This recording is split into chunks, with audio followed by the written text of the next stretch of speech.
আমার হাতে একটা সেট আছে, এটা মডেল হচ্ছে স্যামসাংয়ের ফোন হয়, স্যামসাং A30। তো যাই হোক, এটা পিটিএটা ফাটা ছিল, তো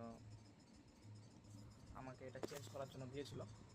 তো পিটিএটা কার্ভ, কিছুটা ডিজাইনগুলো কিছু কার্ভ ছিল।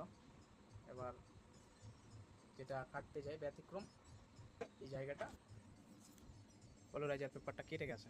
এই যে পুরোটাতে ছবি আছে, আর এই জায়গাটা কেটে গেছে।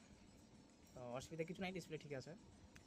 এটা আবার রিপেয়ার করা যায়, এটা রিপেয়ার করে দেখাবো আমি।